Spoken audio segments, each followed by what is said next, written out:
नामा में खुशामदीद। और आप लोग देख रहे हैं कि लाहौर में जी इफ्तारी हो चुकी है और मैं भी खा रही थी। और अब मेरे ख्याल में मुझे खाना पीना बंद कर देना चाहिए, बहुत टाइम हो गया है।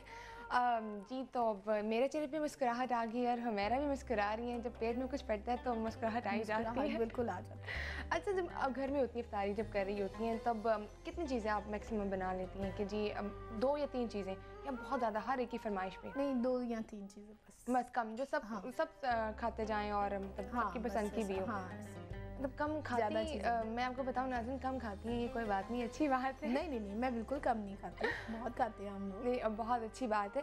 अच्छा, हम लोग बात कर रहे थे बचपन की, और जब पहला आपका रोज़ा इफ्तार हुआ और उस पे क्या मिला था आपको? कोई तोहफ़ा मिला घर वालों की तरफ से या फैमिली की तरफ से? नहीं, शाबाश दी थी अब्बू ने। अच्छा, बस उसके अलावा गिफ्ट नहीं दिया। बिल्कुल। अच्छा, अभी मैं आपसे बात कर रही थी कि आबोदाना आपने मुझे बताया अपनी जो आपकी थी, आप इसमें बारे में क्या बताएंगी? कब इसका आप कर रही हैं नाम? हम लोग इसके बारे में बस मैं आपको ये बताना चाहूँगी कि जिस तरह लोग जो हैं वो डिफरेंट NGOs चला रहे हैं, बहुत कुछ कर रहे हैं, तो मैंने भी एक शुरू किया है और सखी सरवर साहब के साथ मिलके, उनके साथ, उसका नाम है आबोदाना।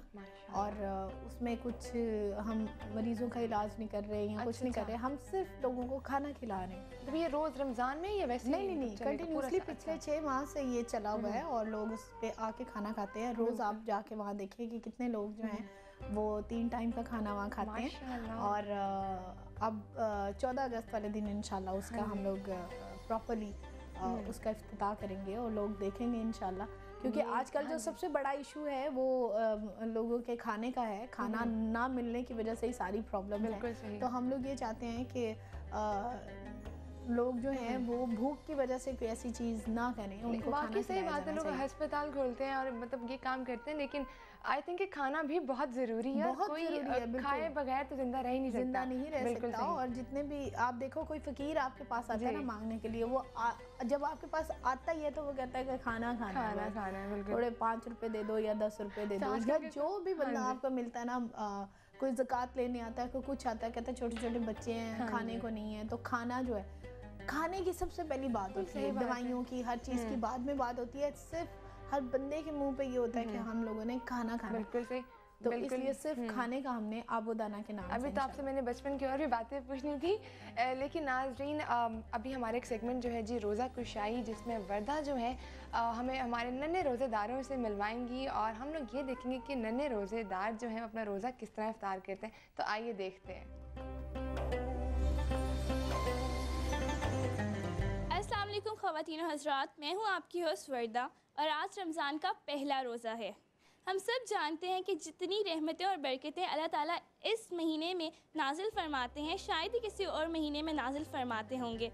इसीलिए ना सिर्फ हम सब बड़े बल्कि बच्चे भी इसमें बढ़ चढ़ कर हिस्सा लेते हैं। आज हम एक बच्चे अमन के घर हैं जिसने अपना पहला रोज़ा रखा है। आइए चलते हैं उससे और उसकी फैमिली से कुछ बातें करते हैं।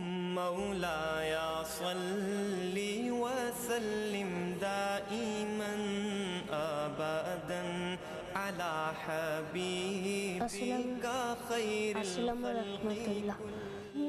तो आज पहला रोज़ा है। अच्छा अमन, पहले ये बताओ कि हालत ठीक है ना? जी। ये तो नहीं है कि रोज़ा रख के बीमार हो गए हो? नहीं। पक्की बात है? पक्की। अच्छा, कौन सी क्लास में हो? 3 में हो? अच्छा, और ये रोज़ा रखने का शौक़ कहाँ से आया? मेरे पेरेंट्स भी रखते हैं इसलिए मैंने भी। पेरेंट्स रखते हैं? अच्छा, और ये बताओ कि सहरी में क्या खाया?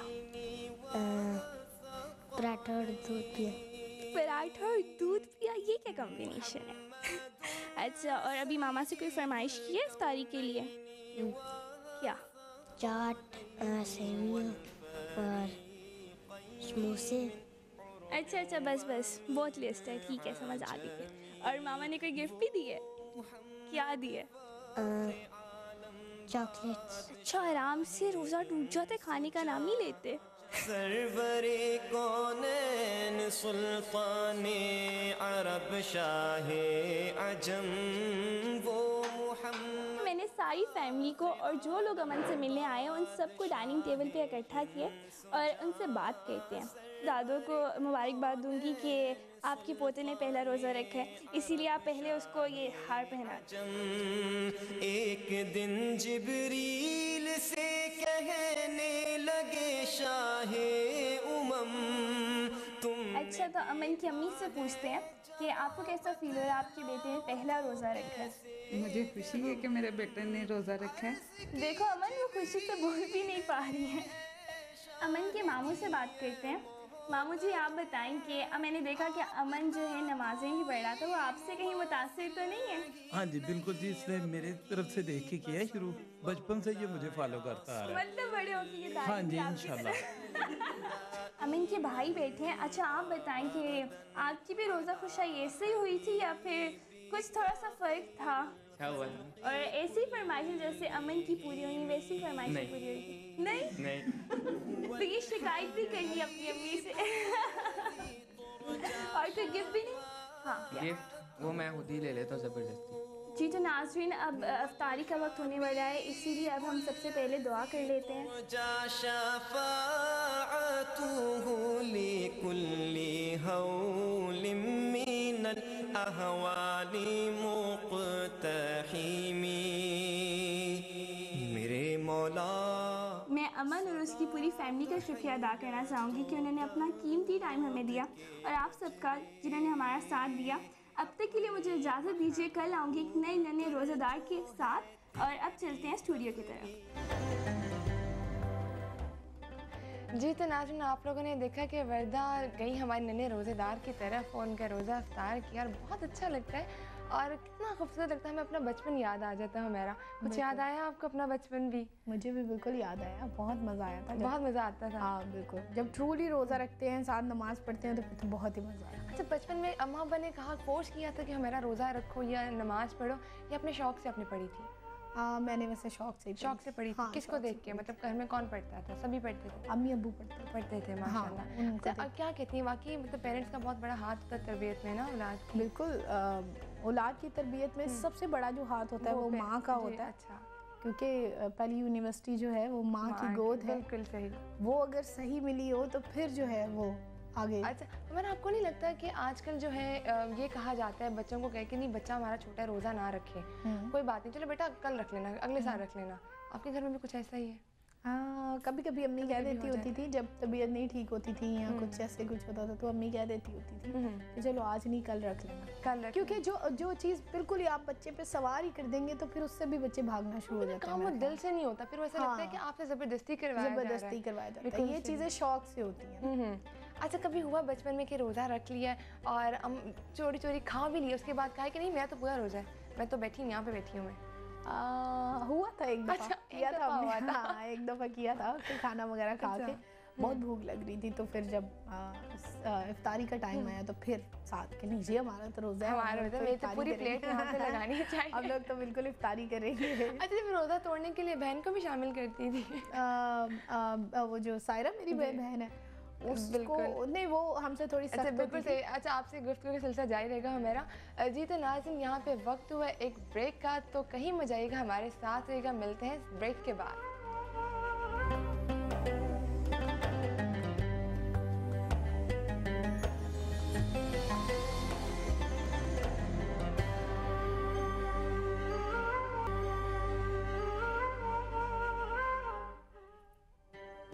अफ्तार के समय में एक बार फिर से खुशामदीद, और हमारे से बड़ी मज़े की बातें हो रही थी। अच्छा हमारे आपने बात एक जगह कही थी, मुझे बड़ा मज़ा आया वो सुन के कि जहाँ पे कम वक्त होता है ना, मतलब बेशक आगे जाके उनका रोज़ा अफ्तार से कराची का बाद में हुआ हमसे लाहौर से, तो लोग पहले खजूर उठा लेते हैं खाने की। तो कभी आपने ऐसा देखा वाक़या कि जी? मैंने बहुत ज़्यादा वाक़यात देखे हैं, और जैसे वो एक बड़ी फनी सी बात भी उन्होंने नहीं बताई थी वहाँ पे कि अभी मौलवी जो है वो स्पीकर में यूँ ही कर रहा होता ना या वो कर रहा होता है तो लोग फटाफट खजूर उठा लेते हैं। तो वो कहते हैं ना हजरात, तो वो बंदे ने फटाफट खजूर खा ली ना, तो मौलवी कहता है एक बच्चा गुम हो गया। बहुत ही खूबसूरत बात है। अच्छा मतलब आप वैसे जिम जाती हैं, मतलब एक्सरसाइज करती हैं, मतलब हमको मेंटेन करने के लिए करना पड़ता है? मैं जिम नहीं जाती, मैं घर पे ही वॉक बहुत अच्छी मशीन पे बात बहुत अच्छी है। अच्छा मुझे ये बताएं कि रमज़ान में ये अपनी वॉक को कंटिन्यू करती हैं कि छोड़ देती हैं कि रमज़ान के बाद? क्योंकि बहुत कम टाइम मिलता है, हम लोग ज़्यादा से ज़्यादा शोज़ में ही होते हैं, और हम लोगों का वेट इसलिए भी ज़्यादा जल्दी बढ़ जाता है क्योंकि हम लोग ट्रैवल इतना ज़्यादा करते हैं, फिर बे टाइम हम लोग खाना खाते हैं और फिर हम लोग ज़्यादा डाइटिंग इसलिए भी नहीं कर सकते क्योंकि हमने गाना होता है और गाने के लिए पावर चाहिए होती है और ख़ुसूसन सीना और पेट जो है उसकी पावर चाहिए होती है। अगर पावर नहीं होगी तो आवाज़ जो है वो आपका खाली लगेगा। और आप देखो जितने भी हमारे जो बड़े बड़े सिंगर हैं वो हमेशा थोड़े मोटे होते हैं तो तभी उनकी आवाज़ जो है नहीं, ये एक फैक्ट है, हर काम का एक फैक्ट होता है ना। तो इसी तरह सिंगिंग का भी है कि आप जितना नहीं आपने खाया होगा उतना आपका आवाज़ जो है वो कमज़ोर लगेगा। माइक जो है वो आपका आवाज़ एक्सेप्ट नहीं करेगा और आपकी आवाज़ में बहुत ज़्यादा शिवरिंग होगी, आपकी आवाज़ यूँ कांप रही होगी। तो वो बहुत सारे फैक्ट हैं जिसके लिए हमें ज़रूरी है कि हम खाना खाएं। हाँ। अच्छा, मतलब सिंगर्स को तो ऑब्वियसली अपने गले का ख्याल रखना होता है उसका भी, तो मतलब जाने से पहले, गाने से पहले कुछ पीती हैं पानी गर्म या वैसे शहद डाल के? नहीं, मैं वैसे कुछ नहीं पीती, मैं तो हमेशा दुआ मांग के हमेशा जाती हूँ स्टेज पे, क्योंकि ये जो स्टेज है ये बहुत बड़ा एक बहुत बड़ी चीज़ है कि जिसमें और अभी मैं हुमैरा से सेहत के बारे में बात कर रही हूँ, लेकिन वक्त हो गया है नाज़िम रोज़ा और सेहत का। इसमें डॉक्टर साहब मौजूद है और हमें सेहत के बारे में बहुत ही मुफीद किस्म के नुस्खे बताएंगे जो आपके लिए भी फ़ायदेमंद होगी और मेरे लिए भी। आइए देखते हैं। हम लोग जब फ्राइड चीज़ें या इस तरह से मिक्स बहुत सारी चीज़ें खाते हैं तो उसमें सिंपली ये होता है कि हमारी जो मेटाबॉलिज़्म है उसके ऊपर बहुत ज़्यादा इफ़ेक्ट आता है। उसका रीज़न ये कि हमारे स्टमक में बहुत सारी चीज़ें एक साथ चली जाती हैं। उसमें तली हुई चीज़ें भी होती हैं, चाट भी होती है, इसके बाद फ्रूट्स भी होते हैं और बहुत सारी चीज़ें होती हैं। और साथ साथ बाज़ लोग जो होते हैं वो फ़ौरन खाना भी खाना शुरू कर देते हैं अफ्तार के फ़ौरन बाद, तो उसका बहुत नेगेटिव इम्पैक्ट हमारे स्टमक के ऊपर आता है। सहरी जो है वो लाइट लें और सहरी के अंदर दही का इस्तेमाल ज़्यादा रखें, क्योंकि दही से आपके क्या चीज़ है कि आपकी प्यास कंट्रोल हो सकती है। सम टाइम लोग कहते हैं जी हमें बहुत वीकनेस हो जाती है, तो मैं बहुत अच्छा सा एक ड्रिंक बता देता हूँ कि आप सिंपली 3 से 4 खजूर लें, 5 बादाम लें और उसे मिल्क में बहुत अच्छी तरह से ग्राइंड करके आप उसे अगर पी लेंगे तो पूरे दिन आपके अंदर बहुत ज़्यादा एनर्जी रहेगी। खुशामदीद इफ्तार के समा में माया अली मेरे साथ मौजूद है हुमैरा अरशद। मैं कितनी खूबसूरत उन्होंने बातें की कि जी फ्राइड चीज़ें कम खाएं, दही खाएं, यूज़ करें, लेकिन हम लोग शायद बहुत कम, जो डाइट कॉन्शियस लोग हैं वो तो कहते हैं कि 2 स्लाइस खा लिए काफ़ी है इतना, लेकिन आप तो माशाल्लाह से खाती हैं और अच्छी। नहीं, मेरा ख्याल है चाट जो है उसको बहुत ज़्यादा मिर्चें और ये वो चीज़ें नहीं खानी चाहिए। इतनी हेल्दी चीज़ें खानी चाहिए जिससे आपकी जो सेहत है वो आपके जो विटामिन्स हैं, जो मिनरल्स हैं, जो भी हैं वो पूरे होने चाहिए, ना कि आप बहुत ज़्यादा फैट जो है वो आप। बिल्कुल। अच्छा, प्रोग्राम भी मतलब जल्दी जल्दी ख़त्म हो रहा है और जाने से पहले हम आपको शुक्रिया अदा करना चाहते हैं और समा की तरफ से ये आपके लिए एक छोटा सा तोहफा है, कबूल कीजिए। Thank you so much. और बहुत अच्छा लगा कि आप अपने कीमती वक्त से हमारे लिए वक्त निकाला, बहुत शुक्रिया हुमैरा, बहुत शुक्रिया। जी तो नाज़रीन, आज हमारे साथ मौजूद थी हुमैरा, उनसे बात करके बहुत अच्छा लगा। और अब प्रोग्राम का वक्त भी ख़त्म हो रहा है, लेकिन जाने से पहले आप लोगों से ये कहूँगी कि जितना हो सके अपनों से बड़ों का भी ख्याल रखें, अपने छोटों का भी, और जितना प्यार आप बांट सकते हैं बांटिए, क्योंकि रमज़ान के महीने में जितना आप प्यार बांटेंगे उससे दुगना आपको मिलेगा। अपनी होस्ट माया अली को दीजिए इजाज़त, अपना बहुत ज़्यादा ख्याल रखिएगा। कल दोबारा से मिलते हैं। अल्लाह हाफ़िज़।